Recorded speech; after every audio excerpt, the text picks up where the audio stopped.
All right, hey guys.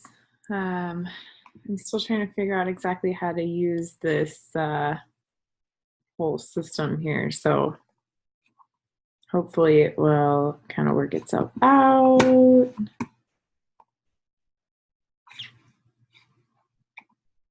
Okay, there we go. All right, hi. So I'm Mallory, and I am going to be talking with you guys a little bit about an amazing experience that I got to have recently. And I'm really excited to share that with you guys and how that really got to contribute to this project. And it all came together pretty well.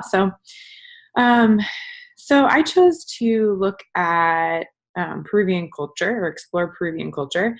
And so I had an interview with a Peruvian American man. And I also had a chance to go to Peru. So I'll talk a little bit about my time in Peru, and then a little bit about the things that I learned talking with the guy from Peru, and then the a really big takeaway that I got from both of those experiences was learning and gaining some of the multicultural counseling competencies, and that was something that came up a lot in both of those experiences. So why Peru? Like I said, I just had a chance to go to Peru. 13 students and faculty members from Antioch all came together and we went and did like a field study type volunteer project there. We worked at a young girls shelter, and our kind of mission and purpose of the trip was kind of just to go in to the shelter and help support them, kind of show them compassion. And we designated different group roles. And so we had some of us teaching English. We had some of us putting together like group activities for like arts and crafts. And then we had like a game section. And then we had some dance movement therapy members who that's what they did. They did dance with the girls. So the experience was very unique because we had to spend so much of our time at this shelter. That really was the purpose of our trip to Peru. So the cultural, I think, like awareness that I gained from it was like really specific to this group of girls that had, experienced abuse or abandonment, and living in this shelter environment was definitely came with its challenges, both for us as volunteers, but clearly for the girls as well. And so we got sort of a unique perspective of Peru through their lives, but we also had a chance to do a lot of exploring and a lot of excursions. And we stayed in a homestay, so we got to kind of be integrated into a lifestyle of like a middle class socioeconomic status of a mother and her son. And that was a really interesting experience. So I'll talk some more about that. So here's just slides with some pictures from the trip. Again, it was so diverse and unique. We got to visit Machu Picchu. We ate a bunch of just incredible food, which was so unique and like kind of cultural, like I don't want to say culturally shocking, but it was this unique balance of like different regions of the world that all came together. So I felt like I was like on a little adventure every time I ate the food. And then the climates, Peru, obviously, not obviously, but for myself especially, that was the one kind of a knowledge that I had of Peru, and that whole region was all the microclimates and being so close, the Amazon. And so that was something that was really cool to witness along our journey when we went to different places to see the different climates. We did stay in Cusco, and that was it. So I think that there wasn't, we didn't go outside of Cusco. So that was my experience of Peru, is just that area. The Incan, like agriculture and architecture is just incredible. So I think along the way, learning about like the ancient Incan ruins, and then learning about like how they were even able to put this sort of like architectural structuring together with the tools and what they have, like even with the technology that we have today, it's sort of a mystery. These are the salt mines. So it was kind of interesting to learn about how different families and like basically invested in their own bit of salt. They would, so these all belong to different families that basically have kind of taken them over and utilized them for various reasons for selling. There's three different levels of the salt. One of them is like a table salt. One of them is more for like aromatherapy and bath. And the other one's more like a thicker Himalayan salt that can be used kind of for both.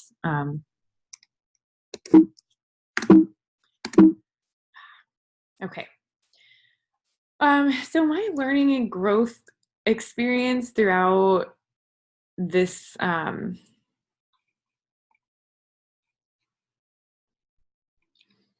okay. Sorry, I just wanted to pause it and make sure that I was actually recording, because it's kind of hard to tell. Okay, so my learning and growth throughout this experience, wow. I don't really know where exactly to even begin with it all. It was, again, very unique. Working with the girls was an incredibly humbling experience to observe their lifestyle. They were so resilient and so full of energy and so affectionate. And it was just definitely an experience to live with them and kind of enter their worlds. And in many ways, we had to learn to be very adaptive, very flexible, and very patient with ourselves, with the girls, mostly I think with ourselves. And, living in the household of so many people as well, it was just sort of move, move, move, go, go, go, not a lot of space. And it was really easy to get kind of caught up in our heads and to feel tired and exhausted, and to just where I ended up kind of having a aha moment was when I just kind of let a lot of that go and realized that just being in the moment with the girls was the best way to connect with them. And despite language barriers and some cultural barriers, like we just by simply utilizing that, being present and using like kind of more relational connection with using nonverbals and affection and play, just playing with them. And it was really amazing to see how much we were able to connect on by just simply being present. A lot of boundaries were challenged for me. And I think for a lot of us, the girls, again, were really affectionate. So there was a cultural kind of difference there where, you might not, encourage kids here to just run up and hug and kiss and do other things that they were doing. But, I wasn't necessarily surprised by that behavior. It was just a matter of modifying so that we knew kind of what was appropriate. And then boundaries in terms of feeling like I was getting enough space for self-care, which I don't think any of us really got. In terms of the culture, I've really discovered that Peruvians are very laid back and they're very welcoming. The experience that I had with them kind of out in the cities walking around was a little bit more limited than had I maybe gone on my own little like exploration. But, the restaurants that we went to and the excursions that we went on and the house family and the people we interacted with through the volunteer organization were all just so incredibly supportive and so welcoming and just laid back. It was just very easy. I didn't experience like a culture shock at all being there. But I think that may have been part of just my history and experience in going to Thailand. I did some backpacking there. So I think the street life was really similar for me. But Peru is very vibrant, so rich in history. And the way I kind of reflect back on it is that I felt like it held a lot of like unlocked secrets. And that's something that I really got from my interview with Juan Ho, the Peruvian American that I'll discuss about in a minute, was that just with the history of the Incan Empire and the Spanish taking over and all the different like hidden secrets, and the food, kind of having all these different blends of culture, and the language of their other language is Quechua, and that was like almost sounded like Japanese, and it was there was just a lot, I think, that was like a mystery, and it was kind of cool actually to feel like you want more, but to also kind of respect that maybe you weren't going to get it, and that was kind of part of the beauty of Peru. Also, an appreciation for oxygen, the high altitude. I came back home, I just couldn't believe that, how, or even during the time that I was there, you were walking and all of a sudden it would hit you and you couldn't breathe, and so that was gotta appreciate our oxygen. A deep spiritual connection to Mother Earth, and that was something that came up a lot in the times that we were able to get outside of the time with the girls, and like to, when we were at Machu Picchu and when we went on our hikes and we did other excursions, and the conversations that I had with locals, it was just a reoccurring theme that the connection and the artwork, right, and the crafts and the artifacts and whatnot, they all spoke a lot to Mother Earth, and just how deeply connected they are to the land. They're very spiritual people. Again, the food's kind of an adventure for that reason, just all sorts of flavors and different things. And then the microclimates also, I think, speak a lot to the inner diversity. And Juanjo, again, the man I interviewed, he talks about this as well, about there being 3 separate kind of subcultures, the jungle culture, the Inca culture, and then the South. And so I think that's really important to think about in terms of working with Peruvian clients and knowing like different regions that they come from are going to speak to different beliefs, values, lifestyles, and et cetera. My interview experience. So again, Peruvian American named Juanjo. He's 42 years old, and he immigrated to US 8 years ago. He was primarily Spanish speaking. He lives in this same town as I do. So I actually had someone that's a mutual friend that set it up who translated the interview. And so I think that was a hugely useful bit of insight for me, thinking about working with Peruvian clients and that language barrier, the same experience that I had when I was in Peru, trying to connect with the girls and realizing how much more depth and how much more comfort can come from being able to communicate in your native language. And so that was huge. He talked a lot about his deep connection to the food.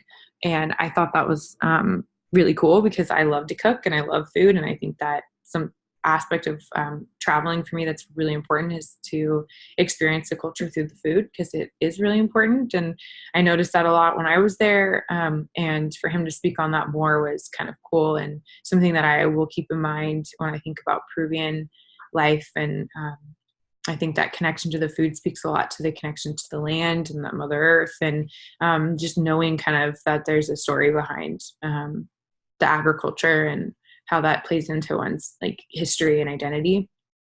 And I was really surprised, I think, actually, by how much of a positive experience he had in acculturating to the US. His experience was very positive. He said he didn't have a culture shock at all. And that definitely was a really amazing experience for me to have as like a future counselor, knowing that that's very much a possibility for some people, and like how cool is that?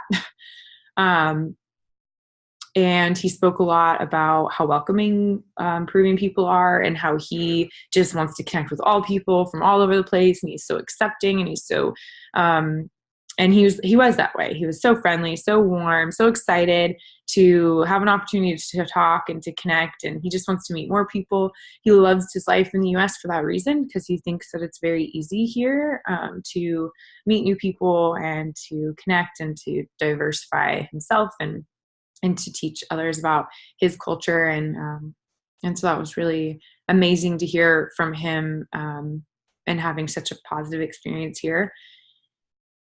And one of the biggest takeaways for me throughout that, because I feel like I had such a breadth of the Peruvian culture from experiencing it, and then it was really more of kind of an immigration, like his experience coming to the US, and then thinking about like the process of that interview and some of the like considerations that we had to deal with, like not just the language aspect of things, but there were also I asked him a little bit about like about counseling and what his views were around that. And then we actually discussed a lot about like the process of the interview and my intentions.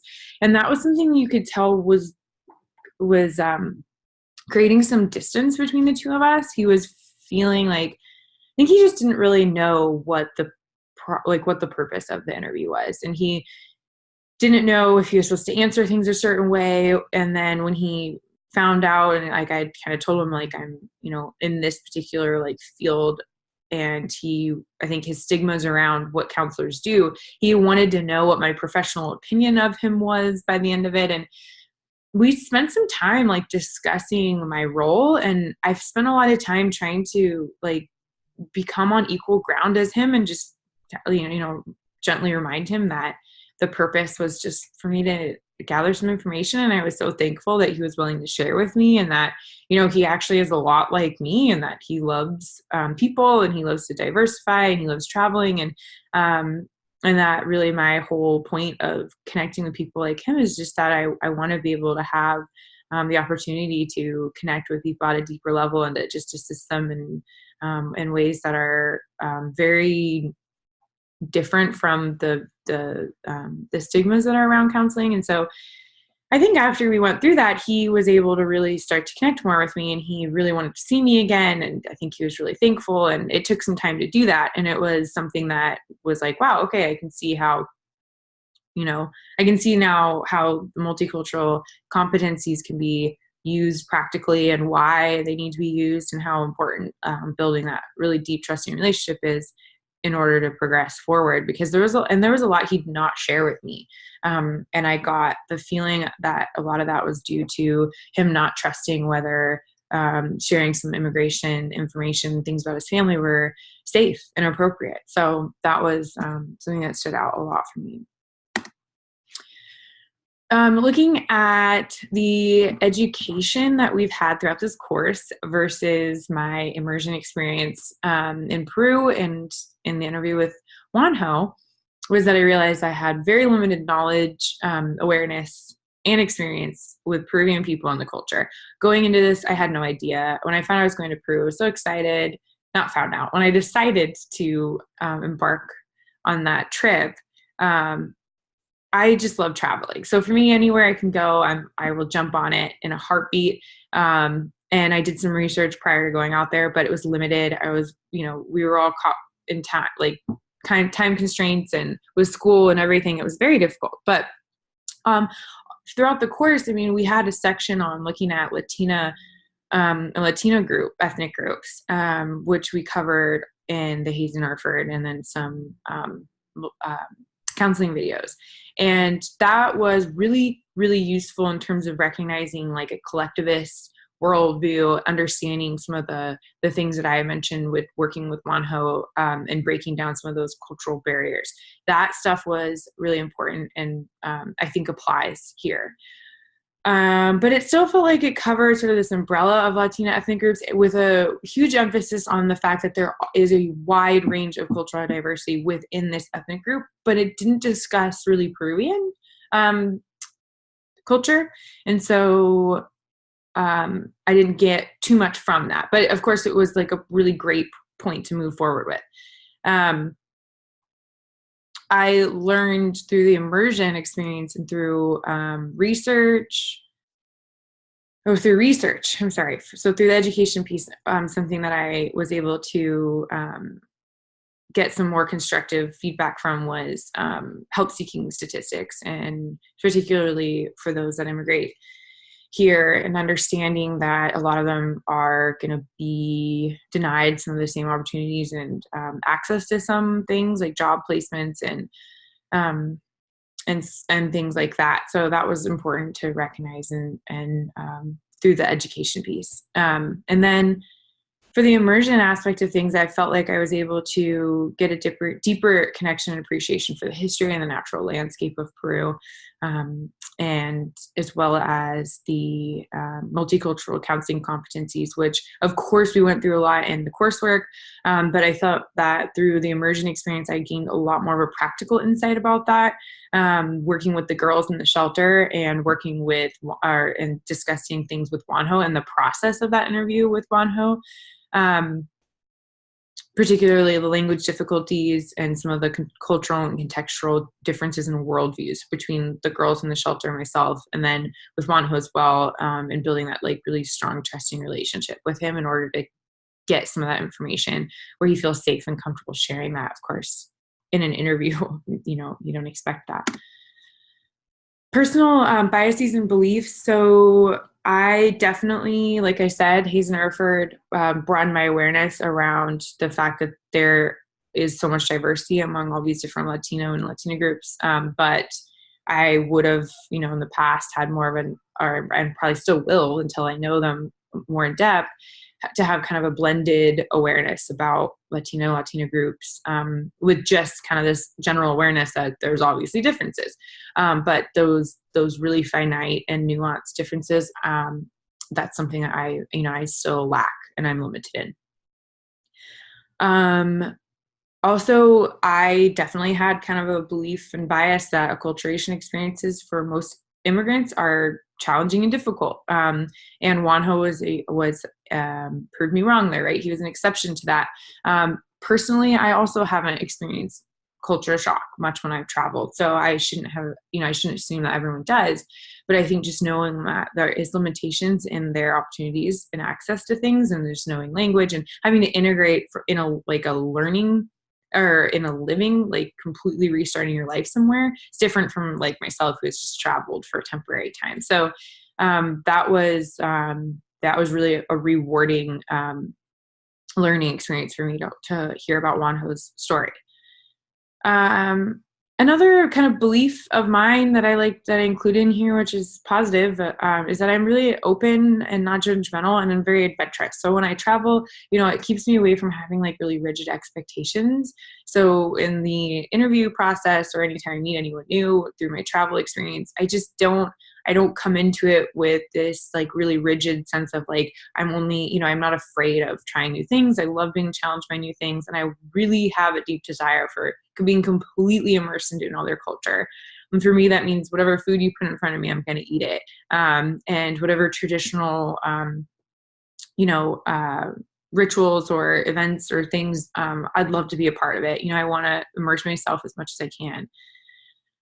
However, on the flip side of this, I think this might possibly keep me a little out of touch of my own like real cultural identity. And I think it keeps me constantly in search of this like stronger cultural identity. So I think because I have such fluid spiritual views and beliefs and values and like lifestyles, it keeps me from really establishing a strong sense of who I am sometimes. So it's a work in progress and a constant, I guess, maybe more of a constant evolving process that is exciting. And, every day is grow a little bit more, right? For advocating for Peruvians, this was interesting. I think talking with Juanjo, he was such a like warming, vibrant, exciting, outgoing person. He had all these ideas. He wanted to buy a house and make it into like a museum of history, and he could cook for everybody, and he could have dance and all these things. And it was just really cool to see him so excited about this and as a vision of his. He talked about how there aren't a lot of Peruvian in this community, and that was a desire of his to bring more people here or to get more connected with them. So I think increasing community awareness of and the Peruvian population by just encouraging more events, more history museums, restaurants, dance. And one way to do this would be like helping Peruvian clients that kind of have, particularly people like Juanjo, who have a desire to and have that personality to do it, to get them in touch with programs that assist in the training and outreach of like more structured plans to carry out those visions.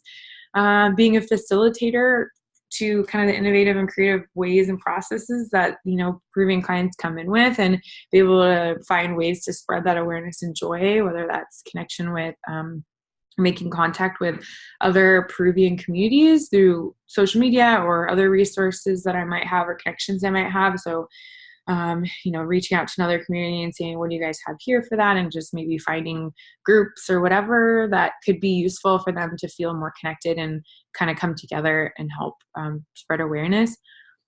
And then also maybe Juanjo had talked to me about how he was writing like a memoir of his experience and immigrating here. And he really wanted the public to hear his story. So maybe finding ways to help reach the public with that. Right now, I don't know how I would do that, but I would, talk with my community, talk with people, figure out a way to help him in that. Enhancing access of services.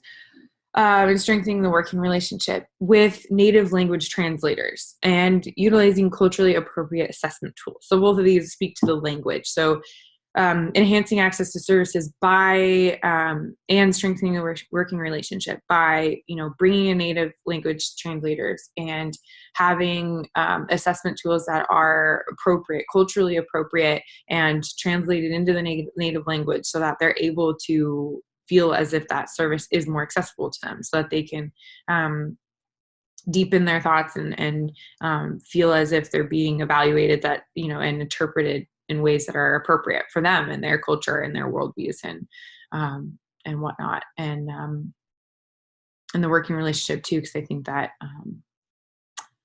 it shows a deep commitment to them, which I think is really important. And then assisting the systemic barriers. So, again, supplying resources, setting appointments, empowering clients, helping them deal with some of the social barriers of being able to thrive in the community and thrive here and whatnot. Personal impacts. I spoke on this earlier, but just to reiterate a little bit, it was really hard to separate my observations of Peruvian culture with my own personal growth, because obviously everything that it goes through filters through me and where I'm at and a lot. And that whole experience was so diverse and we had so much going on and there was so much packed in that it all feels kind of like a big blur to me. But I was personally challenged by a number of different situations. Adapting to the volunteer experience was difficult. We were thrown into it. I don't think we had much of a plan. We didn't know what we were supposed to do. We had to think on our feet. The girls were full of energy, and they're so affectionate. And we had to do so much, work to try to deal with all that, while at the same time, we just really wanted to connect with the girls. And so we fell into it, but it was challenging. Adapting to living with 13 other really unique individuals that all had different expectations and personalities and interests and perspectives and opinions and all of that, that was challenging, right? Like for me, it was challenging. And we didn't have any time or space to re-energize or to process. And then the altitude sickness made that even more difficult. I didn't always feel that great. But what did I gain from these things? I learned how to be so present and engaged, and how much that opened up so much more opportunity for connection with the girls and space for myself and space for connecting with the other people in the groups. It was actually a really uplifting experience. And trusting and growing with the team was huge for me, being in a collaborative team like that. I'm also realized how introverted that I am. And so I process things really internally and I really need that space, but to kind of force that processing with others really helped to build a lot of trust and helped me a lot, actually, personally. And I also got to check off a huge goal of mine of doing high altitude climbing here at Rainbow Mountain. We at 15,000 feet. So that was awesome. I felt like a champ after